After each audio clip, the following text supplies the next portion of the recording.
Olá, irmãos, tudo bem? Espero que esteja tudo bem com os irmãos. Vamos para mais um vídeo. Paramos no 26, Mateus 26, no 17. A última Páscoa, a Santa Ceia. Então vamos ler. E no primeiro dia da festa dos pães asmos, chegaram os discípulos junto de Jesus, dizendo: Onde queres que façamos os preparativos para comeres a Páscoa? Isso aconteceu de verdade. E ele disse: Ide à cidade a um certo homem, e dizei-lhe: O mestre diz: O meu tempo está próximo, em tua casa celebrarei a Páscoa com os meus discípulos. E os discípulos fizeram como Jesus lhes ordenara e prepararam a Páscoa. E chegada a tarde, assentou-se à mesa com os 12. E comendo eles, disse: Em verdade vos digo que um de vós me há de trair. E ele entristeceu-se muito. Começaram cada um a dizer-lhe: Porventura sou eu, Senhor? E ele respondendo disse: O que mete comigo a mão no prato, esse me há de trair. Em verdade, o Filho do Homem vai como acerca dele está escrito, mas ai daquele homem por quem o Filho do Homem é traído. Bom seria para este homem se não houvera nascido. Essa parte aí tem a parte da Bíblia que Jesus fala, né? Que o mal é normal vindo por o mundo, né? Porque nós estamos num planeta ainda de provas e expiações, que a gente já está saindo. A gente está no planeta de provas e expiações, só que a energia do planeta é regenerado já, né? Mas nós não somos degradados, né? Nós somos prisioneiros nesse planeta. Então, é por isso que vem o mal, né? Então, o mal é lícito vir ao mundo. Por que o mal é lícito? Porque aqui está cheio de pessoas más, de demônios, né? Dos espíritos negativos, do lado negativo, do lado escuro, e as pessoas más, né? Nós somos maus, né? Mas Jesus fala assim que o mal é normal vir no mundo, por quê? Porque nós estamos no planeta de provas e expiações e nós somos maus, nós somos degradados cósmicos. Mas ai por quem trazer o mal, né? Melhor seria se não tivesse nascido, porque vai sofrer. Ah, vai sofrer. Todos os que fazem mal, né? Vocês vão sofrer, eu vou sofrer. Se fizer o mal, se já fiz o mal, eu vou sofrer também. Ninguém se salva.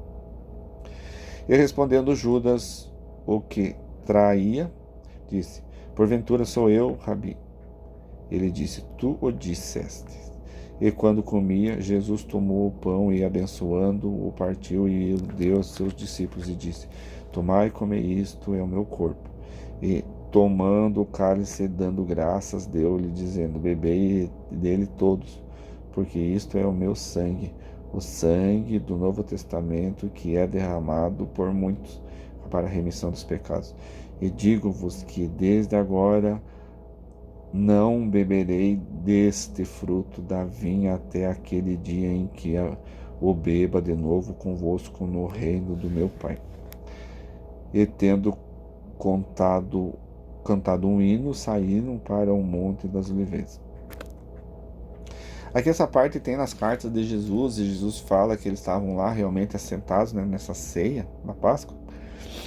E estava discussão, e depois ele estava falando realmente, e daí ele não sabia muito o que ele falava. Tá escrito nas cartas, é só você ler lá, irmãos, tá? Não estou inventando nada. E ele estava lá, não sabia o que ia falar, daí ele pegou e falou essa parte do comer o pão e beber do vinho, né? Para fazer isso em memória de mim, né? Então, até que eu venha novamente, ou para sempre, né? Para lembrar dele, né? Porque ele também ele também é confuso para ele, né? Ele sabia o que ia passar, ele não sabia o que falar muitas vezes para eles. E ele falou isso que veio na cabeça dele, né? Foi colocado, né? E ele falou essa parte. Então fazem até hoje, né? Do come o pão, que simboliza o corpo, e toma o vinho, que simboliza o sangue. Mas ele fala assim que isso só simboliza, né? Não que realmente o sangue ou o corpo, né, vá realmente perdoar ou vai fazer alguma coisa para remissão dos pecados, né? Ou para lembrar, é mais para lembrar dele mesmo, né? Nesse sentido de lembrar, é como se fosse algo que é feito, mas para lembrar que Jesus foi morto antes da Páscoa, né? Se alguém pensa que toma isso para libertação, pode acontecer, pela fé da pessoa, né? Mas foi mais nesse sentido para lembrar dele mesmo, né? Pedro é avisado. 26, 31. Então Jesus disse: Todos vós esta noite vos escandalizareis em mim, porque está escrito: ferirei o pastor e as ovelhas do rebanho se dispersarão. Porque Jesus ia ser morto, né? Ia ser preso. Mas depois de eu ressuscitar, irei adiante de vós para a Galiléia. Não necessariamente ressuscitar, né? Mas Pedro respondendo disse-lhe: ainda que todos os se escandalizem em ti, eu nunca me escandalizarei. Disse-lhe Jesus: em verdade te digo que nesta mesma noite, antes que o galo cante, 3 vezes me negarás.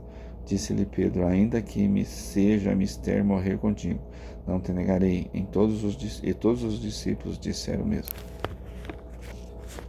Aconteceu também. Jesus em Getsemane. Então, é um monte que ele estava lá, né? Chamado Getsemane. Então Jesus chegou com o Monte das Oliveiras. Então chegou Jesus com eles a um lugar chamado Getsemane e disse a seus discípulos: assentai-vos aqui, enquanto vou além orar.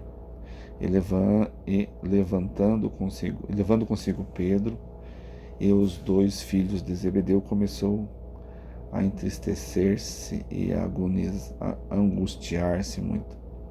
Então lhes disse: a minha alma está cheia de tristeza até a morte, ficai aqui e velai comigo. Porque Jesus já sabia o que ia passar, né? Ele já sabia que ia passar. E indo um pouco mais para diante, prostrou-se sobre o seu rosto, orando e dizendo: meu Pai, se é possível, passe de mim este cálice, todavia não seja como eu quero, mas como tu queres. E voltando-se para os seus discípulos, achou-se adormecido. E disse a Pedro: então nem uma hora pudesse velar comigo. Vigiai e orai para que não entreis em tentação. Na verdade, o espírito está pronto, mas a carne é fraca. Porque a carne, inclusive a carne de Jesus, né? Porque ele sabia que ele ia passar. Então, os outros carnes estavam cansados, né? E é difícil mesmo, é complicado. E voltando o espírito está pronto para tudo, né? O espírito nos fez guerreiro, mas a carne está nesse corpo de carne, de esquecimento. E voltando, achou outra vez adormecidos, porque os seus olhos estavam carregados. E deixando-os de novo, foi orar pela 3ª vez, dizendo as mesmas palavras. Então chegou junto aos seus discípulos e disse-lhes: dormi agora e repousai, eis que é chegada a hora, e o Filho do Homem será entregue nas mãos dos pecadores. Levantai-vos, partamos, eis que é chegado o que me trai. Jesus.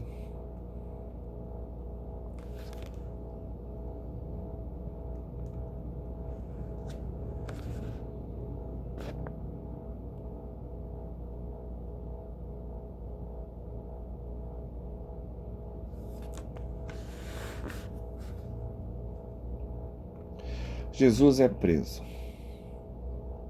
E estando ele ali, ele ainda a falar, eis que chegou Judas, um dos 12, com ele grande multidão com espadas e varapaus, enviada pelos príncipes dos sacerdotes e pelos anciãos do povo. E o que traíra tinha-lhe dado um sinal, dizendo: o que eu beijar, este prendei. E logo aproximou-se de Jesus, disse: eu te saúdo, Rabi. E beijando-o, Jesus, porém, lhe disse: amigo, o que vieste? Então, aproximando-se ele, lançaram mão de Jesus.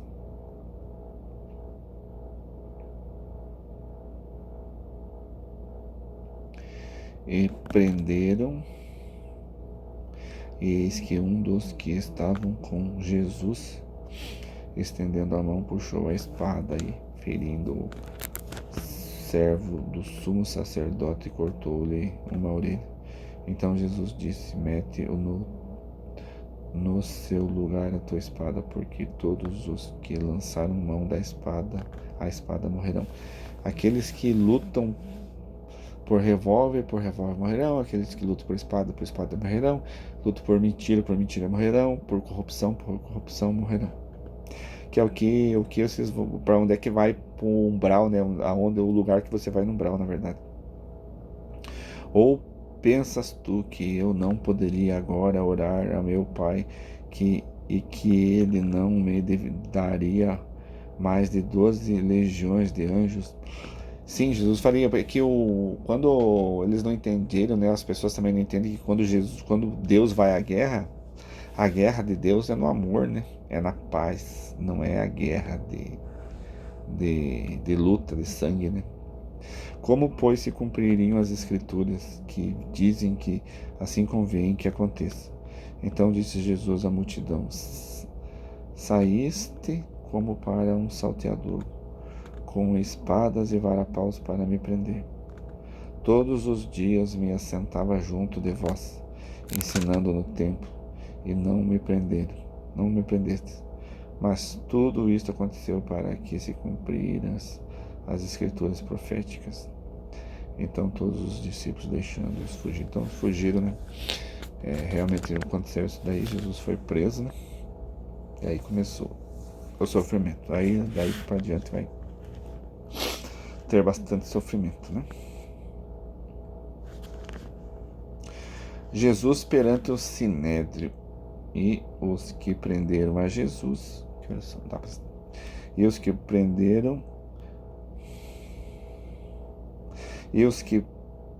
prenderam a Jesus o conduziram à casa do sumo sacerdote Caifás, onde os escribas e os anciãos estavam reunidos. Isso à noite, né?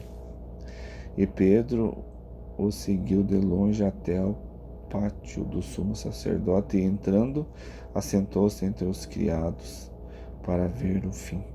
Ora, os príncipes dos sacerdotes e os anciãos e todos os conselhos buscavam falso testemunho contra Jesus para poderem dar-lhe a morte, e não o achavam, apesar de se apresentarem muitas testemunhas falsas. Mas, por fim, chegaram duas e disseram: este disse: eu posso derribar o templo de Deus e reedificá-lo em 3 dias.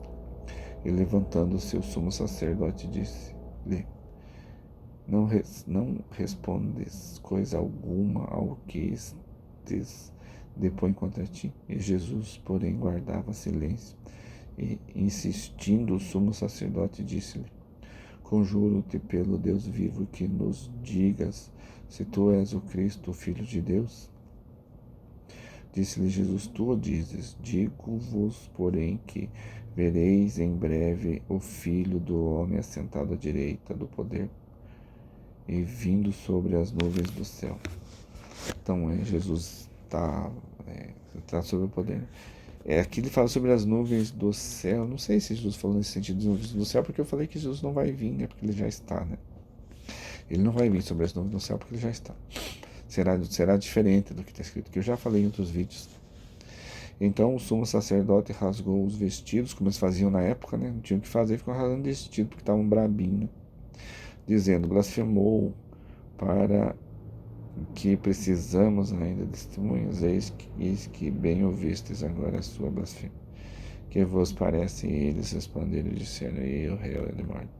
Então cuspiram-lhe no rosto e lhes deram punhadas, e outros esbofetearam, dizendo: profetizai-nos Cristo, que é o te bateu. Então essa parte aqui, quando Jesus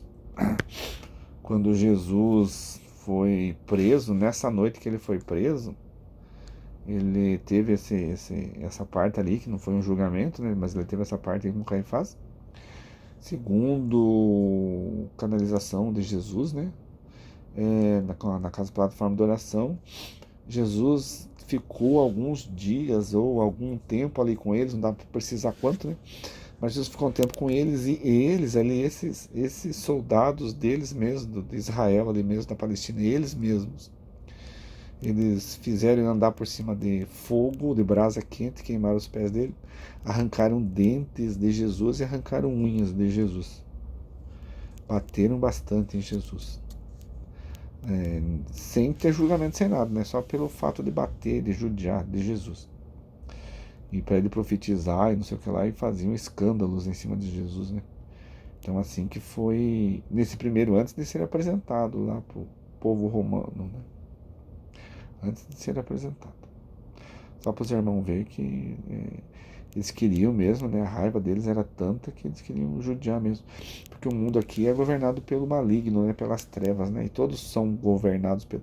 Todos os governos são governados pelos malignos e pelas trevas. Porque se fosse pelo bem, não tinha pobre, não tinha cachorros, animais na rua sofrendo, né? Aí em países aí que não tem animais sofrendo na rua, os caras liberam drogas e prostituição e liberam um monte de coisa. Então é um governo constituído pelo mundo das trevas, né? Até hoje, desde o passado lá na Palestina até hoje é governo pelas trevas. Quem domina as trevas, né? Não é a luz, mas será governado pela luz. A partir de agora, todas as pedras se moverão para que seja governado pela luz. Um dia será governado pela luz, ainda não é. Ainda as trevas deitam e rolam, mas a coberta está ficando curta, está acabando o dia das trevas aqui na Terra. Está acabando os seus dias na Terra. Meus irmãos trevosos, meus irmãos que praticam mal e iniquidade, está acabando o seu tempo. Quem é limpo, limpe-se mais, e quem é sujo, suje-se mais. Então paramos aqui, irmãos, que já deu tempo, né? Paramos no 26:68. No próximo vídeo, Pedro nega Jesus, 26:69. Deus abençoe, irmãos, a paz de Deus com todos.